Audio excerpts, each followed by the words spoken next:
በስመ አብ ወወልድ ወመንፈስ ቅዱስ አሐዱ አምላክ አሜን። አንድ አምላክ በሚሆን በአብ በወልድ በመንፈስ ቅዱስ ስም መስከረም 16 በዚህች ቀን ከጌታችንና ከአምላካችን ከመድኃኒታችን ከኢየሱስ ክርስቶስ መቃብር ላይ ቤተክርስቲያን የታነጸችበትና የተቀደሰችበት ነው። ደግሞም በኢየሩሳሌም ሀገር ንግሥት እሌኒ የገለጠቻቸው የከበሩ ቦታዎች ሁሉ የተሰሩበትና የከበሩበት ሆነ። ይህም እንዲህ ነው። ልጇ ቆስጠንጢኖስ በነገሰ በ20 ዓመት ቅዱሳን የሆኑ 318 አባቶቻችን በኒቅያ ከተማ ከሰበሰበ በኋላ ቅድስት እናቱ እሌኒ እንዲህ አለችው። ልጄ ሆይ እኔ ወደ ቅድስት ሀገር ኢየሩሳሌም በመሄድ የክብር ንጉሥ የሆነ የክርስቶስን ዕፀ መስቀል ፈልጌ ያወጣ ዘንድ ለእግዚአብሔር ስዕለትን ተስያለሁ። ቆስጠንጢኖስም ሰምቶ በዚህ ነገር ደስ አለው። ከብዙ ሰራዊትም ጋር ብዙ ገንዘብ ሰጥቶ ላካት። የከበሩ የግምጃ ልብሶችንም ሰጣት። እርሷም ወደ ኢየሩሳሌም በደረሰች ጊዜ ከከበሩ ቦታዎች ተባረከች። ከዚህም በኋላ ስለ ከበረና አዳኝ ስለሆነ ዕፀ መስቀል መረመረች። በታላቅ ድካምና ችግር አገኘችውና ታላቅ ክብርን አከበረችው። በታላቅ ምስጋናም አመሰገነችው። ከዚህም በኋላ በጎልጎታ በቤተልሔምም ክብር ይግባውና ጌታችንና አምላካችን መድኃኒታችን ኢየሱስ ክርስቶስ በተወለደበት ዋሻ ደግሞ በጽርሐ ጽዮን የእመቤታችን የቅድስት ድንግል ማርያም ስጋዋ በተቀበረበት በጌቴሰማኒ በደብረ ዘይትም በከበሩ ቦታዎች ሁሉ የቤተ መቅደስ መሠዊያ እንዲሰሩ አዘዘች። ዳግመኛም በእንቁ በወርቅና በብር እንዲያስጌጧቸውም አዘዘች። በኢየሩሳሌምም ስሙ መቃርስ የሚባል ኤጲስቆጶስ አለ። እርሱም ንግሥት እሌኒን እንዲህ ብሎ መከራት። ይህን እንዲህ አትስሪ። ከጥቂት ዘመናት በኋላ በዚህ አገር ሊነግሱ አሕዛብ ይመጣሉ። ሁሉን ይማርካሉ፣ ቦታዎችንም ያፈርሳሉ፣ ወርቁን ብሩን እንቁንም ይወስዳሉና ነገር ግን ጠንካራ የሆነ የማይናወጽና የማይፈርስ ጥሩ ሕንፃ ልታሰሪ ይገባል። ከዚህ የሚተርፈውንም ለድሆችና ለችግረኞች ስጫቸው አላት።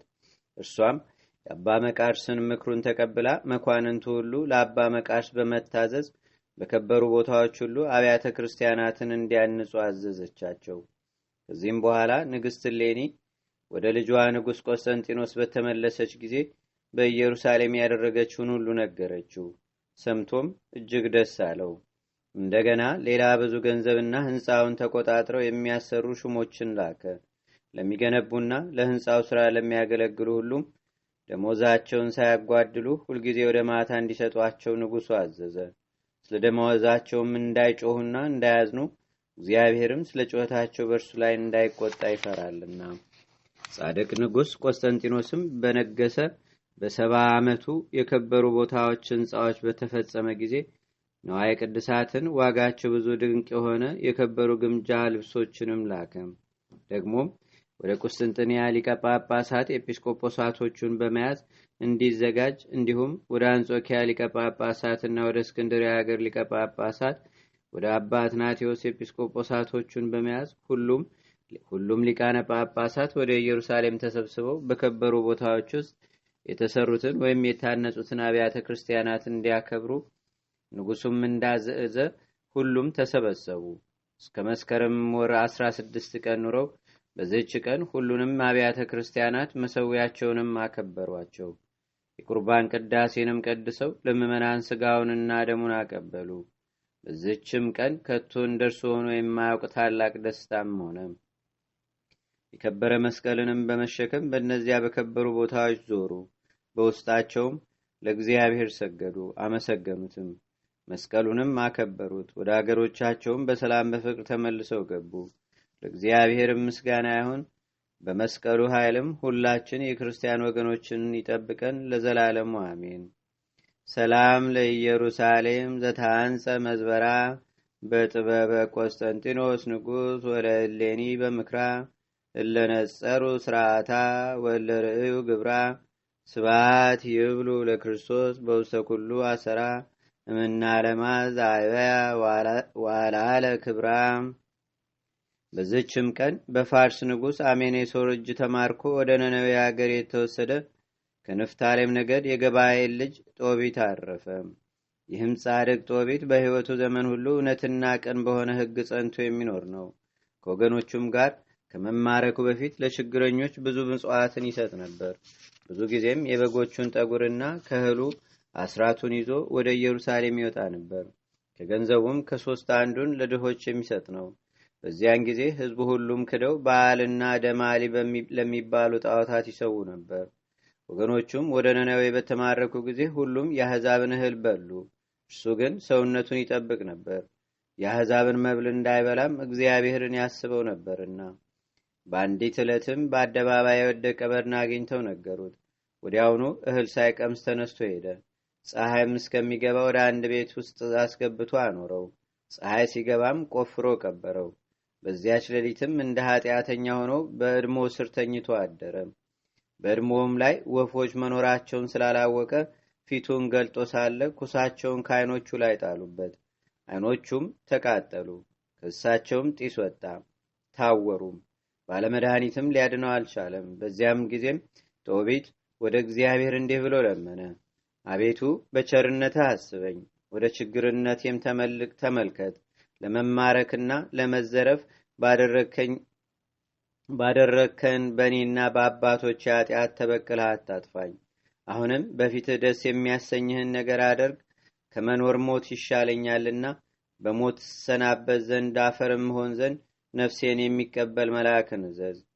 በዚያችም ዕለት የራጉኤል ልጅ ሳራን በጭኗ ያደረ ክፉ አስማንደዮስ የሚባል ጋኔን ለ7 ባሎች አጋብተዋት ወደ እርሷ ሲገቡ ሁሉንም ስለገደላቸው፣ ስለዚህ የአባቷ አገልጋዮች ያሽሟጥጧት ነበርና ከሽሙጣቸው ያድናት ዘንድ እያለቀሰች ወደ እግዚአብሔር ትለምን ነበር። ጸሎቷና የጦቢት ጸሎትም በልዑል እግዚአብሔር በጌትነቱ ልዕልና ፊት ተሰማ። ጦቢትም በገባኤል ዘንድ አደራ ያስጠበቀውን የብሩን ነገር አሰበ። ልጁ ጦቢያንም ጠርቶ ሳልሞት በገባኤል ዘንድ አደራ ያስጠበቅኩትን ብር ትቀበል ዘንድ ከአንተ ጋር የሚሄድ በደሞዝ የሚቀጠር አሽከር ፈልጋለሁ። ጦቢያም አባቴ ሆይ ያዘዝኸኝን ሁሉ አደርጋለሁ አለ። ከዚህም በኋላ አሽከር ሊፈልግ ሄደ። ቅዱስ ሩፋኤልንም አሽከር በሚሆን ሰው አምሳል አገኘው። እርሱም ከጦቢያ ጋር መጣ። ስሙንም አዛሪያ ነኝ አለ። ጦቢትም ላካቸው። ሲሄዱም በመሸ ጊዜ ወደ ጤግሮስ ወንዝ ደረሱ። ጦቢያም ገላውን ይታጠብ ዘንድ ወረደ። ታላቅ አሳም ሊወጣው ተወረወረ። ሩፋኤልም ጦቢያን አሳውን ያዘው፣ አትፍራው፣ ረደውና ጉበቱን ልቡንና ሞቱን ያዝ አለው። እርሱም እንዳዘዘው አደረገ። ጦቢያም ሩፋኤልን አንተ ወንድሜ አዛሪያ፣ ይህ የአሳ ሐሞት ጉበቱና ልቡ ምን ያደርጋል አለው። አዛሪያ የተባለ መልአክም እንዲህ ብሎ መለሰለት። ጋኔን ያደረበት ሰው ወንድ ወይም ሴት ጉበቱን ልቡን ከደቀቀ ዕጣን ጋር ያጤሱለት እንደሆነ ጋኔን ይሸሻል። ሐሞቱም ዓይኖቹ የታወሩ ሰውን ቢኩሉት ይድናል። ሁለተኛም የራጉኤን ልጅ ሳራን ያገባት ዘንድ ተናገረው። እግዚአብሔርም ይጠብቀዋልና እንዳይፈራ አጽናናው። ወደ ራጉኤል ቤትም በደረሱ ጊዜ ሳራ ተቀብላ ደስ አሰኘቻቸው። ከዚህም በኋላ ጦቢያ ሳራን ወደዳት። እርሷንም ይሰጠው ዘንድ አባቷን ጠየቀው። አባቷም ለ7 ባሎች አጋብቷት 7ቱም እንደሞቱ ነገረው። ጦቢያም የእግዚአብሔር ፈቃድ ይሁን አለ። ወደ ጫጉላ ቤትም ባገቧቸው ጊዜ ሩፋኤል የነገረውን ቃል አስታወሰ። የአሳውንም ጉበትና ልብ ከደቀቀ ዕጣን ጋር አጤሰ። ያን ጊዜ አስማንዲዮስ የተባለ ጋኔን ሸሸ። መልአከ ሩፋኤልም ይዞ ለዘላለሙ አሰረው። ጦቢያም ሚስቱን ሳራን ይዞ ደስ ብሎት ወደ አባቱ ቤት ተመለሰ። አባትና እናቱም በደስታ ተቀበሉት። የአባቱንም ዓይኖች በኳለ ጊዜ እንደ ጭቃ ጎኖ ከዓይኖቹ ተገፈፈ። ዓይኑን አሸ። ወዲያውኑም ድኖ ልጁን አየ። ከዚህም በኋላ የከበረ መልአክ ቅዱስ ሩፋኤል ራሱን ገለጠላቸው። ብዙ ነገርንም ነግሯቸው ወደ ሰማይ አረገ። ከዚህም በኋላ ከወገኖቹ ጋር ተድላ ደስታን አደረገ። ክብር ይግባውና ስለ ክርስቶስ መከራ እንዲህ ብሎ ትንቢት ተናገረ። እርሱ በኃጢአታችን ይገርፈናል፣ ደግሞም እርሱ ይቅር ይለናል። ሁለተኛም መከራህን የሚያስቡ የተመሰገኑ ናቸው፣ እነርሱ ክብርህን ባዩ ጊዜ በአንተ ደስ ይላቸዋልና አለ። ዳግመኛም ስለ ኢየሩሳሌም መታነጽ እንዲህ ብሎ ትንቢት ተናገረ። ኢየሩሳሌም ሰንፔር መረግድ በሚባል በከበረ ዕንቁ ትሰራለች። ድልድዩዋ፣ ቅጽሯ፣ አደባባዩዋ፣ ደጆቿም በከበረ ዕንቁ በጠራም ወርቅ ይሰራሉ። አደባባዩም ቢረሌ፣ አትራኮስ፣ ሶፎር በሚባል ዕንቁ ይሰራልና በመንገዷ ሁሉም እግዚአብሔርን አስቀድሞ የነበረ ወደፊትም የሚኖር እያሉ ያመሰግኑታል። ደግሞም ከዓለማት ሁሉ ጽዮንን ከፍ ከፍ ያደረጋት እግዚአብሔር ይመስገን ይላሉ። ሁለተኛም የእስራኤል ምርኮች ከባቢሎን ወደ ኢየሩሳሌም እንደሚመለሱ ትንቢት ተናገረ። ሁለተኛም ደግሞ ዮናስ ከነነዌ እንዲወጣ ልጁን ጦቢያን አዘዘው። ከነነዌ እንዲወጣ ልጁ ጦቢያንም አዘዘው። ዳግመኛም ልጁን እንዲህ አለው፣ ልጄ ሆይ ምጽዋት እንደምታድንና እንደምታጸድቅ ተመልከት። ይህን ተናግሮ በአልጋው ላይ ሳለ በ158 ዘመኑ አረፈ። በክብርም ቀበሩት። እግዚአብሔር ምስጋና ይሁን። እኛንም በጸሎቱ ይማረን። በረከቱም በአገራችን በኢትዮጵያ በሕዝበ ክርስቲያኑ ሁሉ ላይ ለዘላለሙ አድሮ ይኑር፣ አሜን። ሰላም ለጦቢት መፍቀሬ ምጽዋ ዘተቤለ እስመ ይገብር ምጽዋተ ወብዙ ሳይለ እንዘ ምስለ ህዝቡ ይሄሉ ሀገረ ነነዌ ማይከለ እምከመረከበ ብሴ ቅቱለ እምበላይ ቅሮ ይጥም እክለ።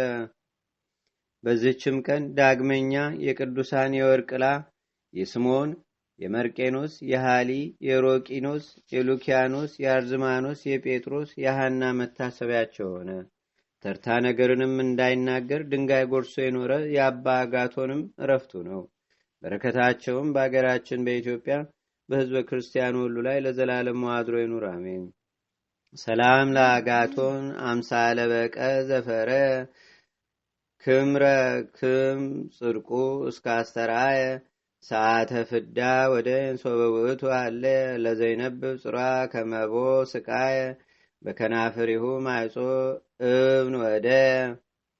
አንድ አምላክ በሚሆን በአብ በወልድ በመንፈስ ቅዱስ ስም መስከረም 17 በዚህች ቀን ክብር ይግባውና ጌታችንና አምላካችን መድኃኒታችን ኢየሱስ ክርስቶስ የተሰቀለበት ለከበረ መስቀል በዓሉ ነው። በዚህችም ቀን የከበረች ሮማዊት አውጎንስጣ አረፈች።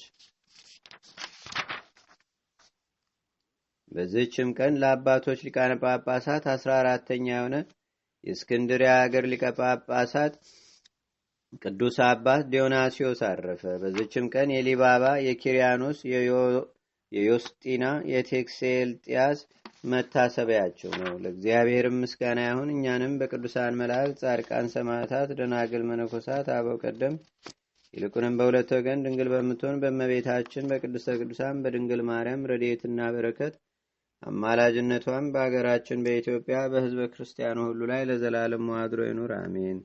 አቡነ ዘበሰማያት